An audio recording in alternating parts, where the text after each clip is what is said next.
میں پہ دینا چکرا تسی گئے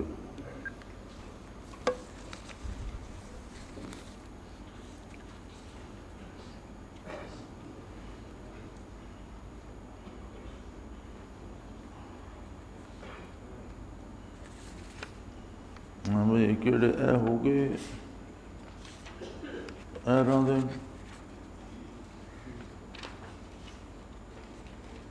وان کو نہیں ہوش میں توکل تے ہی ہونا جو مولانا فاروق قاضی صاحب ہو گئے. اچھا چلو. الحمدللہ رب العالمین والصلاة والسلام علی حبیبہ محمد وآلہ وصحبہ اجمعین. اعوذ باللہ من الشیطان الرجیم بسم اللہ الرحمن الرحیم. یہ کچھ سوالات تھے. ویسٹ میں ایک انٹرنیشنل علماء فورم بنا ہوا ہے جس میں مشرق وسطیٰ کے، یورپ کے، اسکینڈینیویا کے، امریکہ، کینیڈا کے علماء شریک ہیں. بہت بڑا ادارہ ہے دینی، اور مختلف موضوعات پر اس میں بحث و تمیز ہوتی ہے اور علماء کی رائے قائم کی جاتی ہے. ان کے بہت سے سوال ہمیں اس موضوع پہ آئے. میرا خیال ہے ہمارے کوئی 1.5-2 ہفتے اسی رونق میں گزر گئے. یہ بھی ان کی مہربانی ہے کہ ہمیں اس قابل سمجھا کہ انہوں نے سوالات کیے. تو ہدایت تو اللہ کے پاس ہے. ہم نے کوشش کی کہ اپنے طور پر انہیں مطمئن کر سکیں یا جواب دے سکیں. توفیق اللہ کے پاس ہے. تو آج 2 حضرات رہ گئے. ہمارا بھی آج اجتماع کا آخری دن ہے اور ان کے سوالات بھی ختم ہو رہے ہیں. یہ سوال ہے مولانا عبد الواحد صاحب ہیں کینیڈا سے. وہ فرماتے ہیں کہ تصوف کی اس گفتگو میں چند باتیں بتانا چاہوں گا، کہنا چاہوں گا. سب سے ضروری بات یہ ہے کہ تصوف کی تعلیمات کی بنیاد ہمیشہ سنت کے اصولوں پر رکھی گئی ہے. اگرچہ مختلف ادوار میں تصوف کی مختلف حالتیں سامنے آتی رہی ہیں، اس کا مقصد انسان کے کردار کی کامل اصلاح ہے. جن لوگوں کو صحیح تصوف کی تعلیمات کی نعمت نصیب ہوئی، کامل شیخ مل گیا، آپ ان کی زندگیوں میں سنت رسول صلی اللہ علیہ وسلم کا اتباع پائیں گے. لیکن نقال پیروں کی وجہ سے تصوف میں بہت سی غلط فہمیاں پائی جاتی ہیں. ان کی یہ بات سوال نہیں بلکہ ایک حقیقت حال ہے، اور یہ حرف بحرف درست ہے. میں نے پہلے بھی کئی دفعہ عرض کیا ہے کہ جو چیز جتنی قیمتی ہوتی ہے اس کی اتنی نقلیں تیار ہوتی ہیں اور وہ بیچی جاتی ہیں، پیسہ کمایا جاتا ہے. یہ شعبہ بھی دین کا اعلیٰ ترین اور قیمتی شعبہ ہے. اس کی بہت نقل کی گئی. اب لوگوں نے خدائی دعوے کیے. دور کیوں جاتے ہیں کہ پچھلے ہفتے ایک شخص تلا گنگ میں گرفتار ہوا اور چلان کیا گیا، عدالت میں ہے. وہ یہاں تلا گنگ بیٹھ کر لوگوں سے سجدے کروا رہا تھا. لوگ باقاعدہ اسے سجدے کرتے تھے. پھر وہ شور ہوا اور وہ گرفتار ہوا، اس کے خلاف پرچہ ہوا. معاملہ عدالت میں ہے، کیا ہوتا ہے کیا نہیں. یعنی لوگ معبود بن کے بیٹھے ہیں. لوگوں نے نبوت کے جھوٹے دعوے کیے اور جاتے جاتے انگریز نے جو جھوٹی نبوت کی فصل بوئی وہ ابھی تک مصیبت بنی ہوئی ہے مسلمانوں کے لیے. تو صوفی ہونے کا کوئی غلط دعویٰ کرتے تو اس میں کون سی عجیب بات ہے، بلکہ بے شمار لوگوں نے کیے، بے شمار نقلیں بنی. اور عجیب بات ہے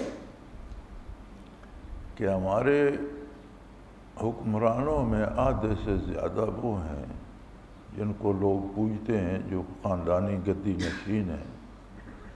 جن کا کردار بھی آپ کے سامنے ہے اور ماننے والوں کی بھی حد ہے کہ وہ ان کی پوجا کیے جا رہے ہیں اور دولت نچھاور کیے جا رہے ہیں۔ آدھی کابینہ آپ کی نقلی صوفیوں کی ہے، نقلی پیروں کی ہے۔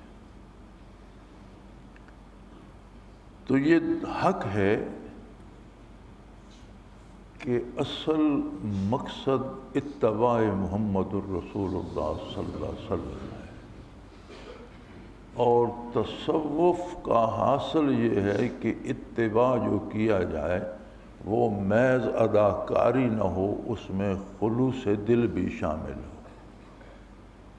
یعنی اتباع سنت خلوص دل سے کیا جائے، دین پر عمل دل کی گہرائیوں سے کیا جائے، آخرت پر یقین محکم نصیب ہو۔ قرآن حکیم جو فرماتا ہے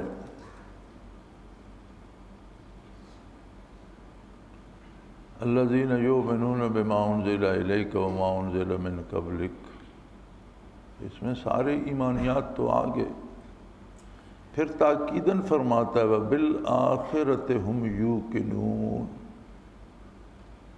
حالانکہ ایمان بالآخرت الذین یؤمنون بما انزل الیک وما انزل من قبلک، اس میں ایمان بالآخرت بھی آ گیا، لیکن اس کی اہمیت کے لیے تاکیداً فرماتا ہے بالآخرۃ ہم یوقنون، آخرت پر انہیں یقین کامل ہوتا ہے، یہ ضروری ہے۔ تو یہ یقین کامل پیدا کرنے کے لیے ذکر قلبی، برکات نبوت اور اس شعبے کا نام تصوف رکھ دیا گیا۔ اس پہ بڑی بحثیں ہوئی ہیں، علماء نے بہت باتیں لکھی ہیں کہ وہ صوف پہنتے تھے اس لیے انہیں صوفی کہا گیا، صفائے قلب کا کام کرتے تھے اس لیے انہیں صوفی کہا گیا، لیکن میری ذاتی سمجھ کے مطابق جو میں سمجھا ہوں وہ یہ ہے، چہارگانہ فرائض نبوت میں تھا یتلو علیہم آیاتہ ویزکیہم ویعلمہم الکتاب والحکمہ۔ نبوت کا منصب جلیلہ لوگوں کی ہدایت کے لیے تھا، یہ مقصد تھا اس کا۔ اس کا طریقہ کار کیا ہوا؟ یتلو علیہم آیاتہ، اللہ کا رسول دعوت اللہ دیتا ہے اللہ کی باتوں سے، آیات الہی سے۔ وَيُزَكِّيهِمْ، جو قبول کرتا ہے اس کے دل کو پاک کرتا ہے، تزکیہ کرتا ہے اس کا۔ وَيُعَلِّمُهُمُ الْكِتَابَ وَالْحِكْمَةَ، جب تزکیہ نصیب ہوتا ہے تو کتاب اور اس کی تفسیر، کتاب اور سنت، کتاب اور اس کا وہ مفہوم جو محمد الرسول نے ارشاد فرمایا۔ کتاب و حکمت کی اگر ہم ترجمہ سادہ اور سلیس اور عام فہم کرنا چاہیں تو ہوگا کتاب اور سنت، کیونکہ سنت کتاب کی تفسیر و تشریح ہے، اس کی تعلیم دیتا ہے۔ تو دیکھیں مقصد تو تھا کتاب و سنت کی تعلیم اور اس پر عمل، لیکن اس کے لیے 2 درجے پہلے ضروری قرار پائے کہ پہلے تو بندہ ایمان قبول کرے، ایمان قبول نہیں کرتا تو اسے تعلیم کتاب و حکمت کیا ہوگی؟ پھر اس کا تزکیہ ہو، اس کا دل پاک ہو۔ تو یہ جو تزکیہ تھا، قرآن حکیم کا ترجمہ جب پرشین میں ہوا، جب فارس فتح ہوا، کسریٰ کی سلطنت جب گئی اور مسلمانوں نے جھنڈے توحید، آتش کدے ایران کو ٹھنڈا کر کے وہاں توحید کے جھنڈے گاڑے، تو اس خطے کو اللہ نے بڑی برکات سے نوازا اور بڑے بڑے جید علماء اور محدث فارس سے ہوئے۔ تو جو فارسی میں ترجمہ کیا گیا قرآن کریم کا، وہاں تزکیے کی جگہ فارسی میں تزکیہ عربی کے لفظ تھا، اس کا ترجمہ تصوف کیا گیا۔ تصوف دراصل وَيُزَكِّيهِمْ، اس کا ترجمہ صفائے قلب کیا گیا، جس سے تصوف وجود میں آیا۔ تو تصوف کا کام یہ ہے کہ علم بھی دے، کہ علم کے بغیر تو عمل ممکن نہیں، ضروریات کا علم بھی دے، فرض کا جاننا فرض ہے، سنت کا جاننا سنت ہے، واجب کا جاننا واجب ہے۔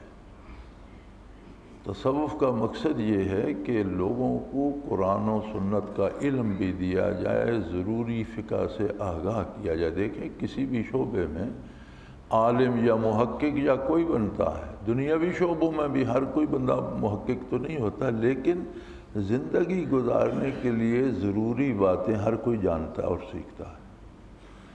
دین میں بھی روزمرہ کے معمولات، فرائض، سنن، واجبات، معاملات، لین دین اور معیشت، معاشرت، سیاست، حق و انصاف، اپنے حقوق، دوسروں کے حقوق، یہ بنیادی باتیں جاننا ضروری ہوتا ہے۔ لہذا تصوف کے اداروں کا کام یہ ہے کہ وہ یہ ضروری علم بھی دیں، اور اس سے پہلے ظاہری علم سے پہلے دلوں کی صفائی کریں، تزکیہ کریں، جو طریق نبوت ہے۔ یتلو علیہم آیاتی، الحمدللہ بندہ ایماندار مومن آتا ہے، اب اس کا تزکیہ ذکر اللہ کے نام سے ہی ہوگا، برکات نبوت سے ہوگا۔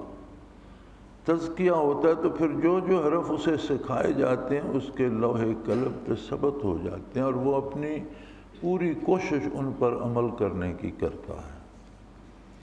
اور علماء کو چاہیے میری رائے میں کہ اس پر سب سے زیادہ توجہ دیں، چونکہ اس کی نقل بہت زیادہ ہوگی، اور یہ کوئی علاج نہیں ہے کہ سر میں درد ہے جی ٹھیک نہیں ہوتا، بڑی دوائیں کھائیں، اب سر کاٹ دو تو درد ٹھیک ہو جائے گا۔ تصوف کی نقل ہو گئی ہے تو تصوف کو نکال دو تو کام ٹھیک ہو جائے گا، یہ صحیح نہیں ہے۔ تصوف روح ہے دین کی، روح نکال دو تو کیا باقی ایکٹنگ رہ جائے گی، اداکاری رہ جائے گی۔ حق یہ ہے کہ جس چیز کی نقل عام ہو جاتی ہے اس کے اصل کو عام کیا جائے۔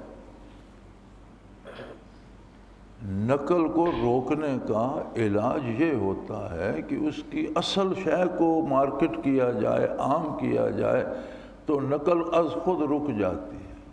اب یہ جتنی مخلوق یہاں آپ کو لوگ نظر آتے ہیں، یہ سارے کہیں نہ کہیں کسی نہ کسی پیر خانے سے وابستہ تھے، الا ماشاءاللہ کوئی چند ایسے ہوں گے جو نہیں تھے، ورنہ ہر کوئی کہیں نہ کہیں سالانہ چندے بھی دے رہا تھا، سلامیاں بھی کر رہا تھا، آ جا بھی رہا تھا۔ اب تو کہیں نہیں جاتے، اب تو سیدھا سیدھا قرآن و سنت کو تلاش کرتے ہیں۔ تو نقل کا علاج یہ ہے کہ اصل مہیا کی جائے تاکہ لوگ نقل سے بچ جائیں۔ تو علماء کا یہ فریضہ ہے کہ اسے حاصل کریں، اس کمال کو، اسے سیکھیں اور لوگوں کو سکھائیں، تاکہ نقال پیروں سے اور نقلی باتوں سے اور نقلی رسومات سے اللہ انہیں محفوظ رکھے۔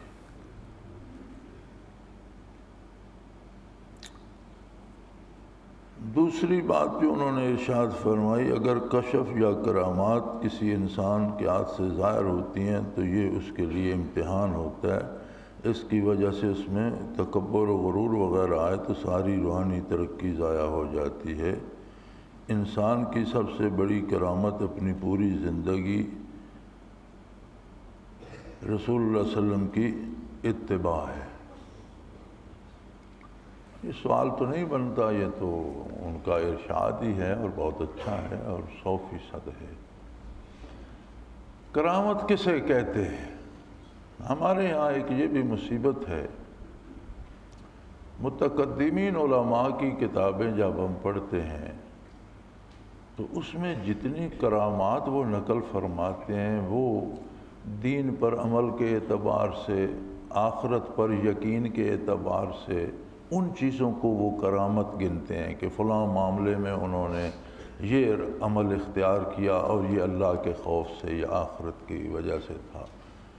لیکن اس کی وجہ یہ ہے کہ متقدمین بہت پائے کے صوفی تھے، اور ان کے سوانح نگار یا جنہوں نے کتابیں لکھی وہ خود بھی صوفی تھے، علامہ ابن القیم الجوزی یا امام ابن تیمیہ یا امام محمد غزالی یا صاحب حلیۃ الاولیاء، یا جن لوگوں نے لکھا وہ بھی صوفی تھے۔ وہ سمجھتے تھے کہ کرامت کیا ہے۔ اب آ کر چند صدیوں سے صوفیوں کی کرامات اور صوفیوں کے حالات ان لوگوں نے لکھے، سوانح ان لوگوں نے لکھی جو خود صوفی نہیں ہیں۔ جو کرامات تھی وہ انہوں نے چھوڑ دیں اور اپنی طرف سے جو چیزیں فرض کر لی تھیں، چھوٹی موٹی باتیں، اس کو دعا دی تو اس کا بیٹا ہو گیا، اس کی گائے شیردار ہو گئی، اس کا مکان ٹھیک ہو، یہ اس طرح کی باتیں کرامات میں لکھ دی۔ تو اس سے بڑی غلط فہمیاں پیدا ہو۔ اب یہ بھی علماء کا کام ہے کہ کرامات اور شعبدوں میں فرق بتائیں، اور ولی کی کرامت کیا ہوتی ہے۔ یاد رکھیں، نبی کا معجزہ اللہ کا فعل ہوتا ہے، صادر نبی کے ہاتھ پر ہوتا ہے اور لاجواب ہوتا ہے، عقل کو عاجز کر دیتا ہے، اس لیے اسے معجزہ کہتے ہیں۔ کوئی عقلی علمی دلیل سے اس کا رد نہیں کر سکتا، جواب نہیں دے سکتا۔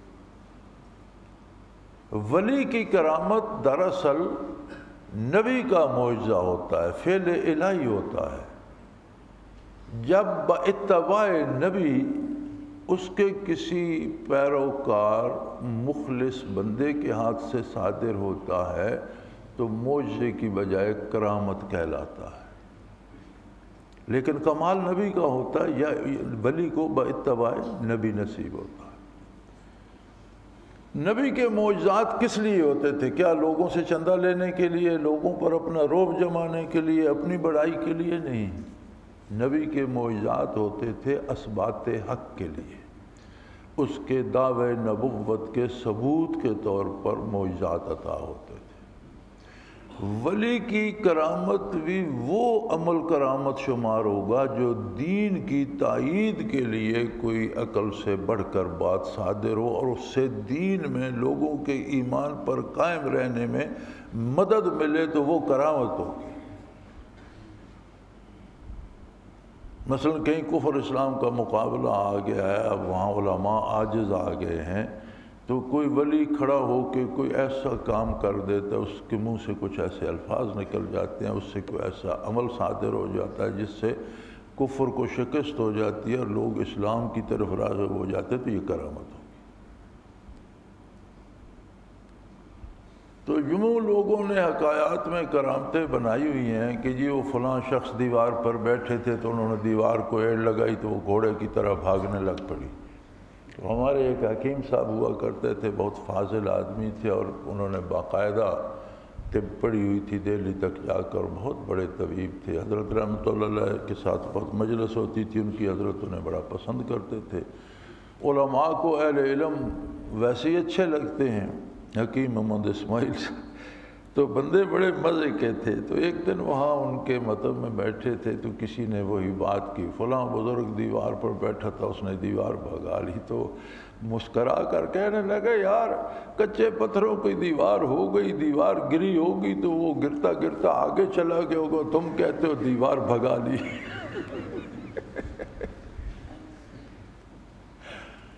تو اس طرح کی کرامتیں لوگوں نے گھڑی ہوئی ہوتی ہیں کہ جو تصویریں یہاں بک رہی ہوتی ہیں کہ جی بابا فرید ہیں یا سیدنا شیخ عبد القادر جیلانی ہیں یا فلاں بزرگ ہیں، جی وہ شیر پر بیٹھے ہیں، ہاتھ میں سانپ پکڑا ہوا ہے، اس کا چابک بنایا ہوا ہے، یہ سب فرضی خیالی فضول واہیات چیزیں ہیں۔ سیدنا شیخ عبد القادر جیلانی رحمۃ اللہ علیہ کی سب سے بڑی کرامت یہ ہے کہ اس زمانے میں بے دینی پھیل رہی تھی، آپ نے لاکھوں لوگوں کو دین کی راہ پہ گامزد کر دیا۔ تو یہ درست ہے حضرت، لیکن یہ کرے گا کون؟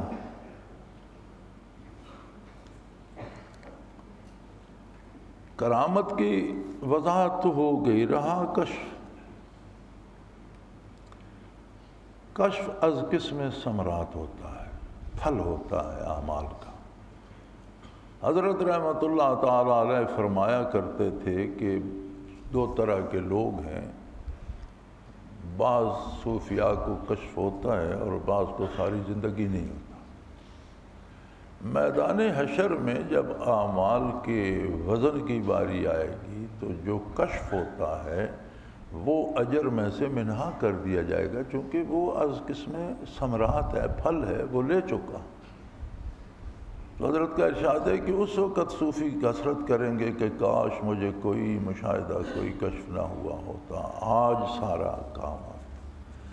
اسی طرح دعا کے بارے ارشاد ہوتا ہے، حدیث شریف میں موجود ہے، حضور کے ارشاد کا مفہوم ہے صلی اللہ علیہ وسلم کہ جو دعا مانگی جاتی ہے مومن کی دعا قبول ہوتی ہے، رد ہوتی ہی نہیں، لیکن اس کے مختلف انداز ہیں۔ کوئی چیز مانگی اسی وقت عطا ہو گئی، وہ تو اسے سمجھ آ گئی میری دعا قبول ہوگی۔ کوئی چیز مانگی ویسی ہی مل جاتی ہے لیکن وقت میں آگے مؤخر کر دیا جاتا ہے، کچھ عرصہ بعد ملتی ہے، وہ پریشان رہتا ہے میری دعا پتہ نہیں کہاں گئی۔ تیسرا انداز یہ ہوتا ہے کہ اس جو چیز وہ مانگ رہا ہے وہ نہیں جانتا وہ اس کے لیے نقصان دہ ہے، تو اللہ اس کے بدلے دوسری بہتر چیز دے دے۔ جیسے بچہ ماں سے چھری لینے کی ضد کر رہا ہے تو وہ چھری نہیں دیتی، کھلونا دے دیتی کہ چھری سے اپنے آپ کو زخمی کر لے۔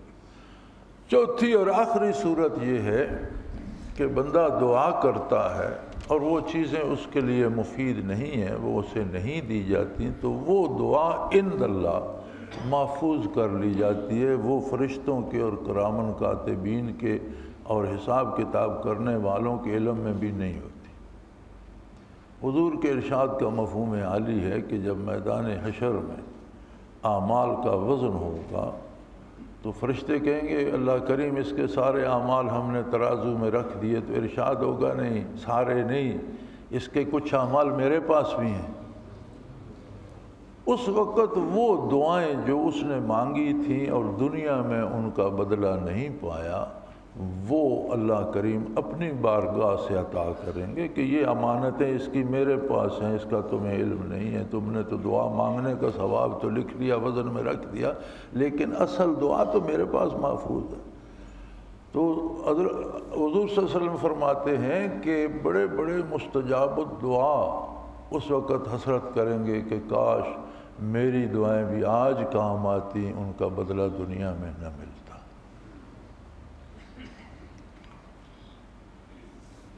اسی طرح کشف اللہ کا فعل ہوتا ہے، کوئی چیز کسی وقت منکشف کر دے یہ اس کا احسان، کسی چیز پر اسی وقت پردہ ڈال دے یہ اس کی مرضی۔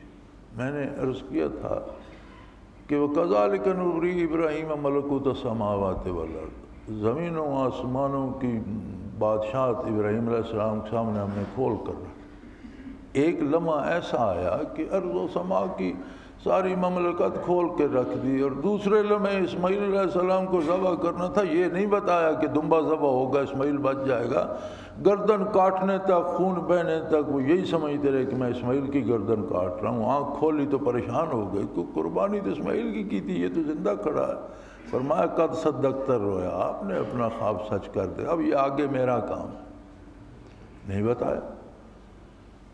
یعقوب علیہ السلام سے یوسف علیہ السلام بچھڑ گئے، بھائیوں نے کنویں میں پھینک دیا، پھر کنویں سے قافلے والوں نے نکالا، بھائیوں نے ان سے پیسے لے لیے، مصر میں جا کر نیلام ہوئے، عزیز مصر کی بیوی نے قید کرا دیے، جیل میں رہے۔ یعقوب علیہ السلام تڑپتے رہے، اور وَبْيَضَّتْ عَيْنَاهُ مِنَ الْحُزْنِ، یوسف کے دکھ میں ان کی آنکھیں سفید ہو گئیں، رو رو کر نظر جاتی رہی، سفید ہو گئی، لیکن یہ پتہ نہ چلا کہ یوسف ہے کہاں۔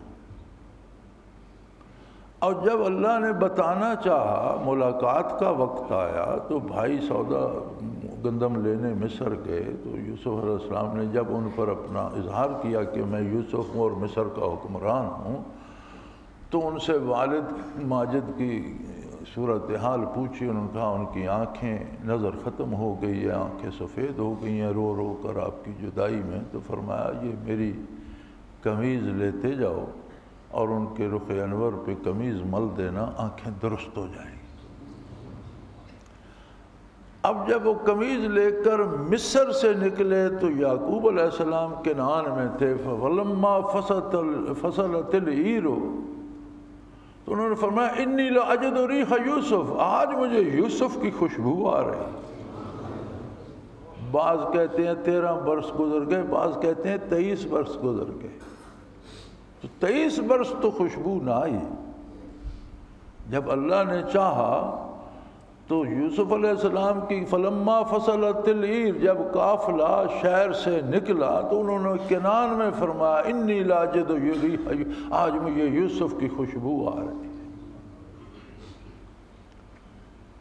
تو اس میں مولانا رومی نے بڑا مزیدار لکھا ہے کہ کسے پرسید آن گم کردہ فرزند، کہ اے روشن گہر پیر خرد مند۔ کسی نے یعقوب علیہ السلام سے یہ سوال کیا کہ اللہ کے محبوب نبی، روشن ضمیر اور دانا و عقل مند آدمی، ز مصرش بوئے پیراہن شمیدی، مصر سے آپ کو قمیض کی خوشبو تو آ گئی، چرادر چاہے کنعانش ندیدی، آپ کے گاؤں کے کنویں میں یوسف پڑا رہا، وہاں آپ کو کیوں نظر نہیں آیا؟ سینکڑوں میلوں دور سے آپ کو قمیض کی خوشبو، مصرش بوئے پیراہن شمیدی، چرادر چاہے کنعانش ندیدی، بے گفتہ والے ماں بر کے جہانس، دم پیدا دم دیگر نہانس۔ انہوں نے فرمایا ہماری حالت اس طرح ہوتی ہے جس طرح آسمان پہ بجلی چمکتی ہے تو سب کچھ روشن کر دیتی ہے، جب جاتی ہے تو گھٹا ٹوپ اندھیرا ہو جاتا ہے۔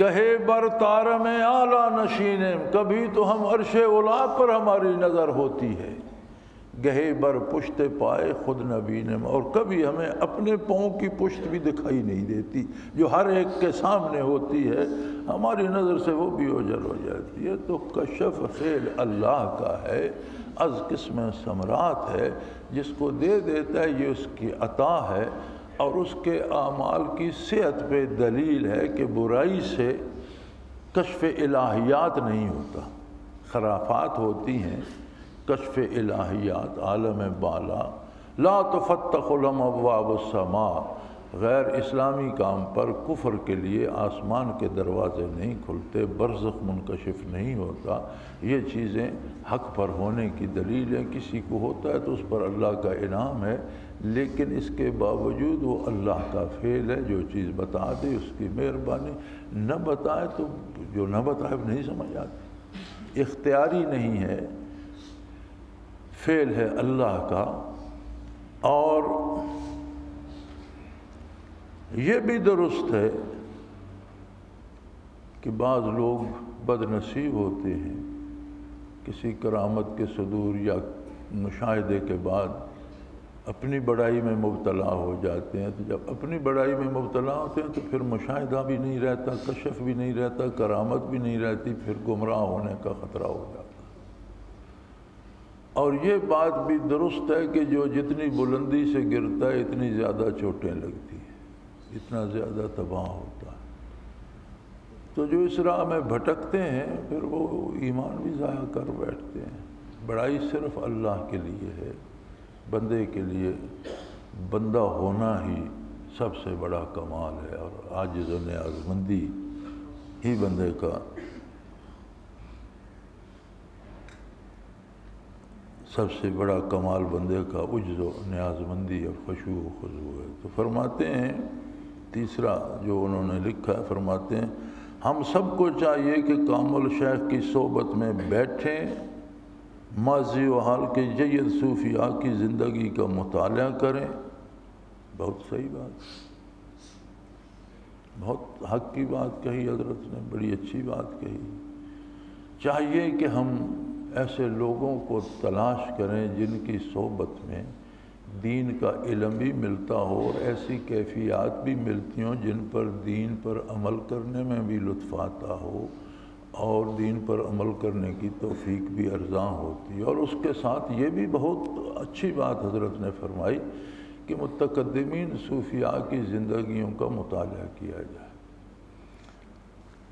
صوفیاء کے حالات پڑھے جائیں تو کیفیات میں اس طرح سے تازگی آتی ہے جیسے باغ کو پانی لگا دیا جاتا ہے۔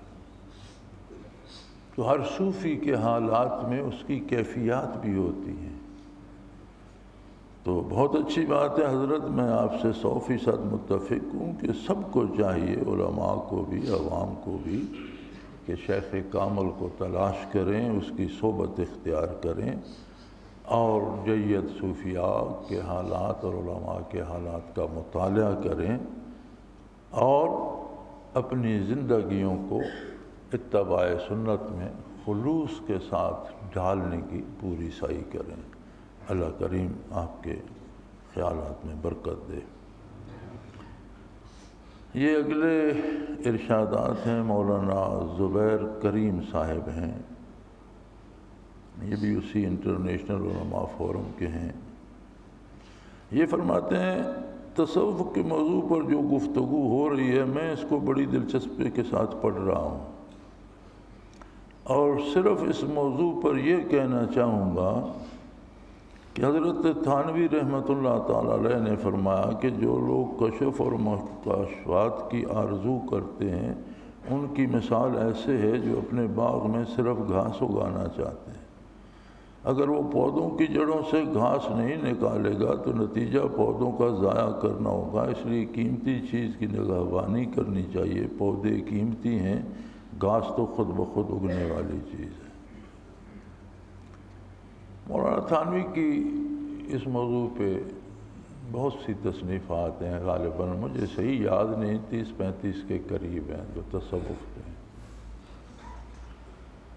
اور ایک بات تو طے ہو گئی نا کہ مولانا تھانوی رحمۃ اللہ تعالیٰ علیہ بھی صوفی تھے، چونکہ غیر صوفی تو تصوف پہ قلم نہیں اٹھا سکتا۔ دوسری بات میں نے کشف و مشاہدات اور کرامات کی ابھی عرض کر دی کہ اگر کوئی محض کشف و کرامات کا طالب ہے تو وہ بھی غیر اللہ کا طالب ہے۔ کشف و کرامات اللہ تو نہیں ہے نا، تو غیر اللہ کی طلب میں تو عقیدے کا خطرہ پیدا ہو جاتا ہے۔ آپ عمل کی بات کرتے ہیں، آپ فرماتے ہیں کہ اعمال پودے ہیں، پودے تو تب ہوں گے جب زمین بچے گی۔ غیر اللہ کے لیے اگر کوئی مجاہدہ کرتا ہے تو خطرہ عقیدے کا پیدا ہو جاتا ہے، اس کے پاس تو زمین ہی نہیں رہے گی، پودے کہاں لگیں گے؟ طلب صرف اللہ کی ہوگی۔ اعمال ذریعہ ہیں، اور اعمال وہ اعمال ذریعہ ہیں حق کو پانے کا جو حضور صلی اللہ علیہ وسلم نے تعلیم فرمایا۔ کتاب و سنت ذریعہ ہے حق کو پانے کا، اور مقصد وصول حق ہے۔ اس لیے مقصد سے جو ہٹے گا نقصان اٹھائے گا۔ مولانا تھانوی نے 100% درست فرمایا۔ اور کشف مشاہدے کے لیے تو ہمارے ہاں تو اس کی پرواہ نہیں کی جاتی، نہ کوئی محنت کی جاتی ہے، نہ کوئی اس پہ موضوع پہ کبھی بات ہوتی ہے، اور بڑی حد تک ہم لوگوں کو روکتے اس لیے روکتے ہیں کہ کشف جو ہے، جسے کشف ہوتا ہے، اگر اسے کسی معاملے پہ کشف ہوا اور وہ حدود شرع کے اندر ہے، شریعت کے خلاف ہے، تو وہ شیطانی وسوسہ کشف نہیں ہے۔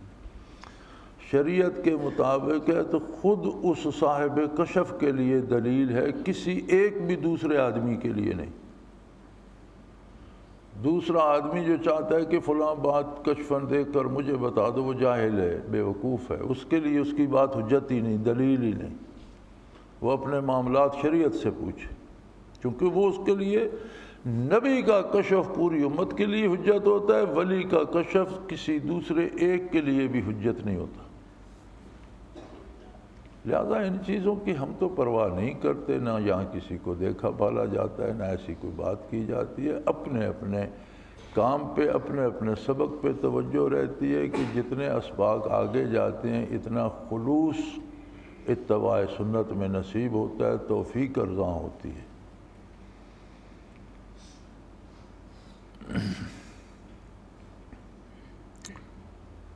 فرماتے ہیں اس لیے ہمیں اچھے اعمال کر کے نیکیاں کمانی چاہیے۔ اچھے نیک لوگوں کو کشف و مکاشفات وغیرہ نعمت کے طور پر ملتے رہتے ہیں، اگر شریعت کے اندر ہوں تو بہت اچھے ہیں، لیکن وہ مقصد نہیں ہے، اصل مقصد اعمال صالح ہیں۔ کون اس سے اختلاف کرتا ہے؟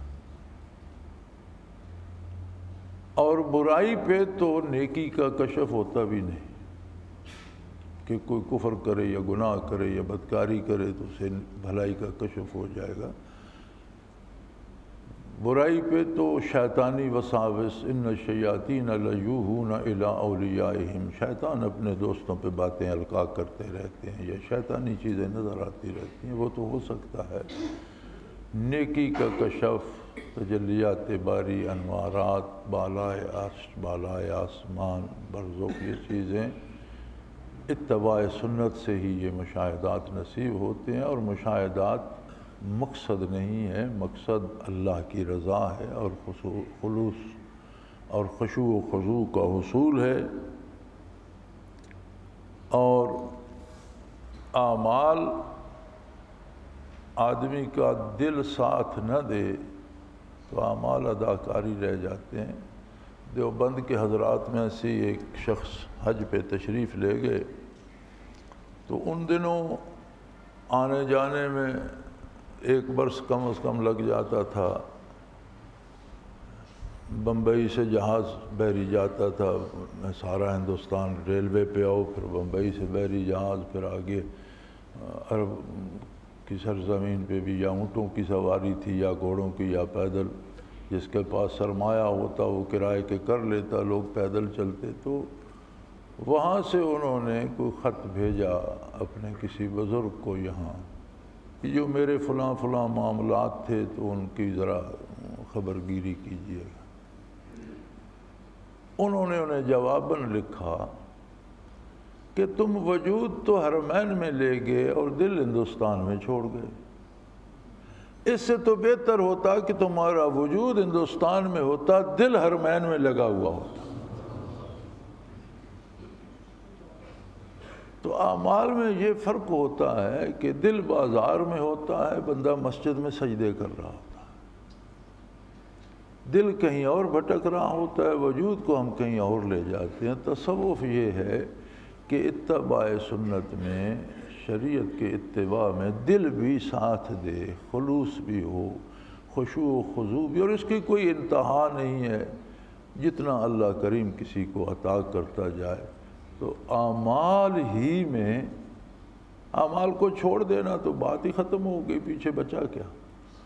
اعمال ہی میں مزید خلوص اور دل کا ساتھ حاصل کرنا ہی تصوف ہے۔ تو ان دونوں حضرات نے تو الحمدللہ بہت خوبصورت باتیں ارشاد فرمائیں۔ اللہ ان کے علم میں، عمل میں، درجات میں ترقی عطا فرمائیں۔ وآخر دعوانا ان الحمدللہ رب العالمین۔ لو جی ہن اپنے چھپا لو بے شک۔ الحمدللہ رب العالمین والصلاة والسلام علی حبیبہ محمد۔ اللہم ربنا لا تقتلنا بغضبک ولا تہلکنا بعذابک واعف عنا قبل ذلک۔ اللہم ربنا لا تسلط علینا من لا یرحمنا، انت ولینا فی سفرنا وحضرنا فی مالنا واہلنا، انت ولینا فی الدنیا والآخرہ، توفنا مسلمین والحقنا بالصالحین۔ اللہم انصر الاسلام والمسلمین، اللہم اید الاسلام والمسلمین، اللہم اعز الاسلام والمسلمین۔ اللہم ربنا نور قلوبنا بنور المعرفۃ والایمان، اللہم ربنا ارزقنا اتباع نبیک صلی اللہ علیہ وسلم واتباع خلفاء الراشدین المہدیین۔ اللہم یا شافی الامراض، یا دافع البلیات، یا قاضی الحاجات، یا منزل البرکات، علیک توکلنا و الیک ربنا و الیک المصیر۔ اللہم انزل علینا من السماء ماء مبارکا نافعا غیر ضار، نافعا غیر ضار، نافعا غیر ضار، هو الذی ينزل الغیث من بعد ما قنط وینشر رحمته وهو الولی الحمید، وهو الولی الحمید۔ وصلی اللہ تعالی علی حبیبہ محمد وعلی سبینا من برحمتک یا لو جی